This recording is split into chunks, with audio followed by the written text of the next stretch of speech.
Hi. I'm Mike Morales here in San Antonio. You're watching Sipping Off the Cuff on Tequila Aficionado Media. That young man over there is Rick Levy in San Diego. And Rick, this has been fun so far. We have tried the new version of Titanium. We just reviewed the Blanco. Yeah, we just did the Blanco. See how the old, the new. And next up is the Repo. And the Repo. The Repo is a light gold color to contrast the blue of the Blanco. They did such a nice job on the new rebranding, the new logo, and the whole everything. They just did it really nicely. Yeah, it's a handsome design. Yes. You know, the logo itself, may come across as a little simple, but, the scroll work on the side is beautiful, and, the beveled glass bottle, the touch of the ribbon, and, the hint of color, it really comes together well. And I know that logo right here, this one here, this little, the wings, the bat, I'd call it a bat, but I know that they explained it to us, and you'll see it periodically throughout the bottle. See how it's back there?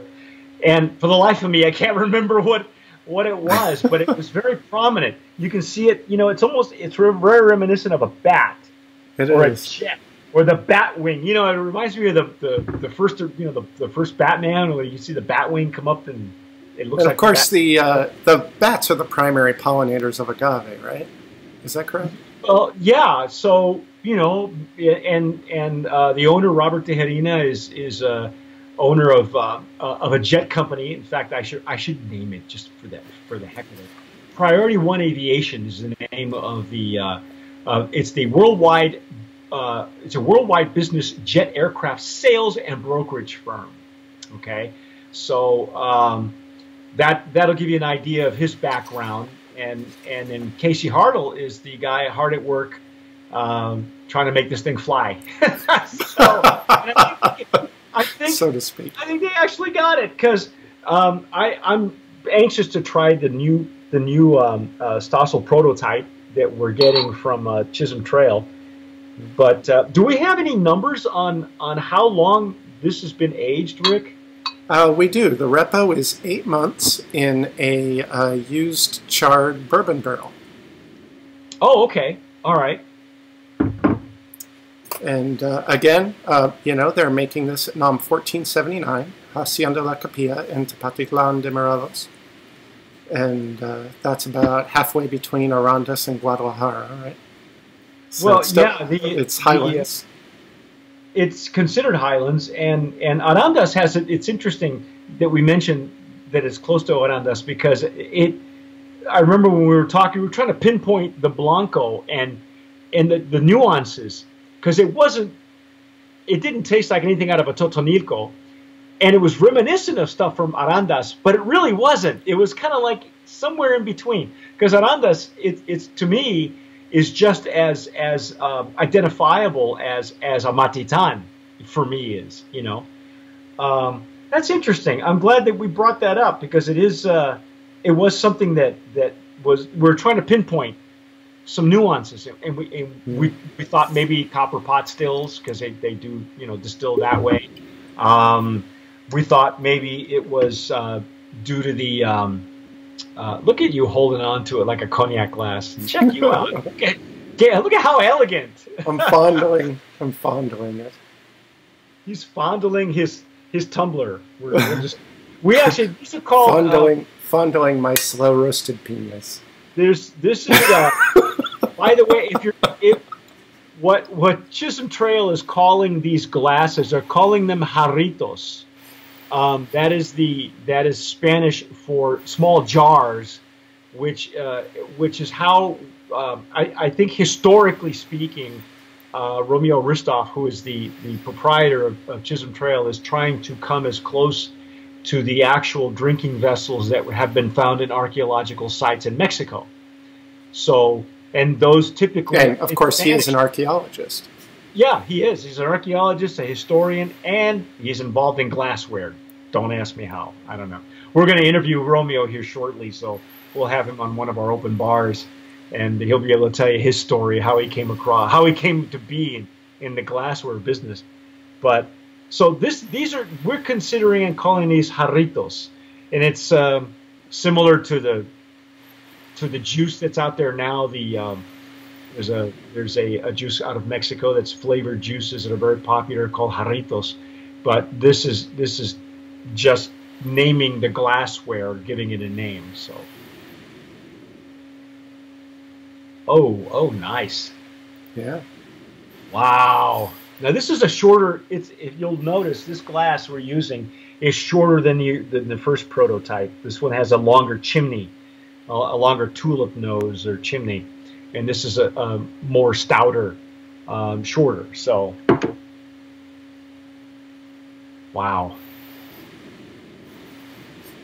So those barrel notes are really coming through, like a little bit of brown sugar or toffee. I'm still not losing the agave though. I'm actually getting more of the agave notes off of the short one than I was out of the longer one. Really? If that's even possible. Yeah. Wow. Maybe even a little bit of sweet fruit on the nose.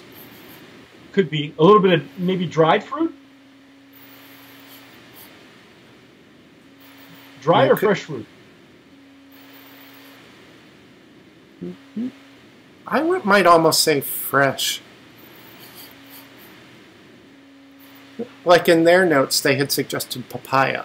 I don't know that I'm getting papaya, but I could be getting something in that vein, maybe like a sweet melon. Or, yeah. But then, those charred barrel notes are coming through, like in the darker, sweeter notes. And it's right at the top. You really don't. Because of the habit I have with Riedels, I stick my nose and stuff, but you really don't have to. You know what I mean? Because with Riedels, it was difficult. You had to really dig deep to get some stuff out of it. These glasses, have to learn new habits. Yeah. I have to get rid of that habit because these glasses make it so much easier to denote, to come up with these nuances, these aromas. Yeah. So have we said yet in this episode that the agaves are estate grown right there at 1479? Of course, it's in the Highlands. They're Highlands agaves. They are cooking them in an autoclave, but they're doing a slow roast. I think what they say 30 hours in the autoclave, something like that. Yeah, it's a pretty good slow roast, and it's open air fermentation. Correct? Exactly. And then they're doing a double distillation in copper pot. This is really done well. I mean, we got to go in.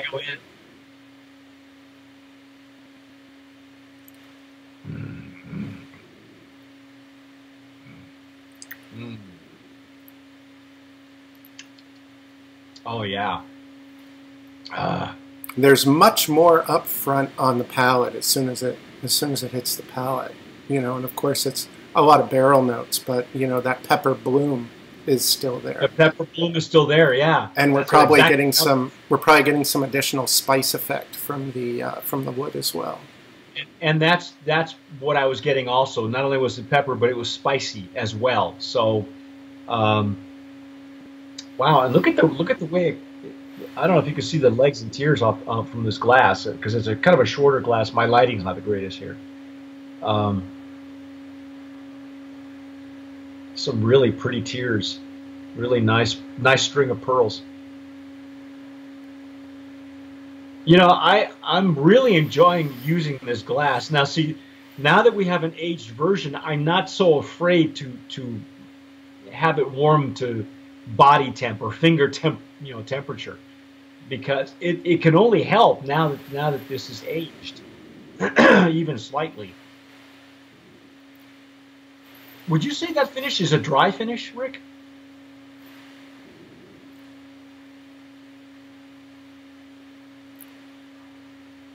Maybe slightly. It's not, it's not drying out my palate like there's a, like a heavy tannin effect or something. Right. But, yeah, I'm getting some sensation along the sides of the palate. Yeah, I did too. And I think that's from the Blanco, because I got that on the Blanco as well. It was minimal, but I got it. And it's almost like a slightly mineral in its aspect as well, I think. I think you're right. I think I will buy that.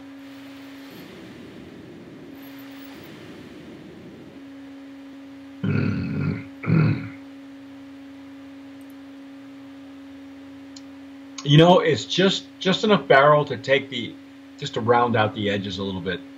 You can tell it's not, Well, there are, and then there's a lot of barrel notes in there as well. Yeah, and some additional sweetness, I think.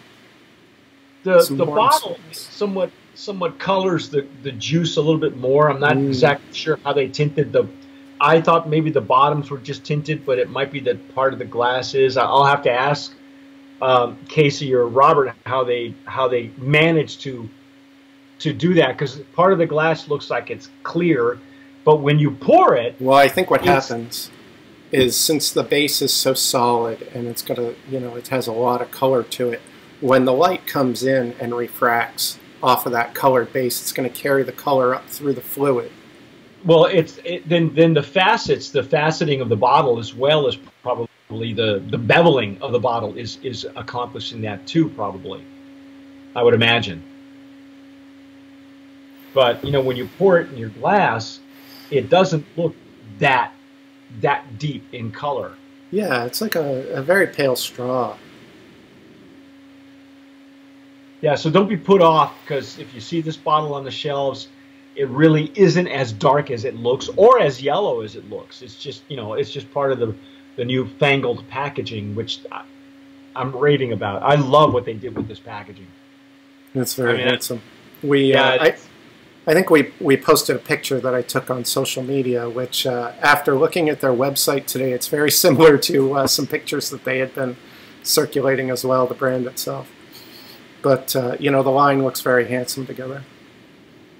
Yeah, it's. I think I know that they just acquired distribution with Republic National for several different states, but I can see this bottle being a hit overseas. Probably, if that is in the works or it's in the future, I think they're ready to hit the overseas market, the Asian market. This will go over real well. Maybe we let them expand to California first before we send them. So yeah, they just got a new distribution deal. We talked about this when we were covering the Blanco. So they're now going to be. They have been available in Texas. They'll now be available in Colorado, Florida, Louisiana, Oklahoma, Nevada, and Missouri. So keep an eye out. Watch out for it in Las Vegas. Watch out for it in Colorado and in Denver and Aspen and all those places. All the jet setting kind of places that want to in Texas, it's currently running about $35 for the bottle. Great price point. So, and the Blanco was $33. So it seems like they have very tight pricing on it. It's nice pricing.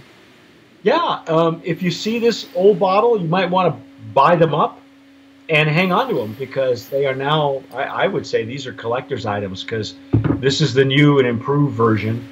I think this is a natural, to me it's a natural progression of the line. Would you say it's brand of promise worthy? Certainly. They don't appear to be cutting corners on the production. They are doing a great job there, and I'm not picking up any defects. It is a very worthy profile, constructed well, so it's certainly worthy for competition. Good. I agree, totally agree. Brand of Promise nominee in the Reposado category for Titanium, the newest versions, the newest marks and expressions from Titanium. Congratulations to Robert Tiarina and Casey Hartle, the two guys responsible for the brand here in Texas. If you want to learn more about them, you can read up on our article on titanium. It's called Luxury Attained. Also, you can see Alex and ours original original tasting of the Blanco, with Alex, playing with the bottle glorifier at the club. Oh, well, should we shine a light on this Reposado? Do it. Shine the light. This is what it's going to look like at your local club when you get to Vegas. Oh, check it out. Check it out. Guys, you'll have to excuse Rick. That's a poor expression of a boombox. Is that your beatbox, man? Is that all you got? I don't know. Just that. What's the matter? You don't look like you grew up in dance beat. It's been a while since I've been out to the clubs. I'm not as young as Mike would lead you to believe. Yeah, you and me both, pal. That's our take on titanium reposado. Go get it while you're, when you see it in your. Don't be afraid to pick it up. It's at a great price point. You will see it pretty soon in Nevada and Denver, Colorado, and hopefully Southern Cal sooner rather than later. We'll see what those guys have their, what's up their sleeves. If you're watching us on YouTube, don't forget to subscribe down below. If you've had Titanium Blanco or you've had any of the new expressions, let us know what you think. All right, in the comments, tell us. People are commenting. It's funny because people will comment when you think they're going to comment and they don't, and then they comment about something else, that we've done reviews for. So we're constantly monitoring your comments. All right, so tell us what you think. And as we like to say here, tomar sabiamente. Sip wisely.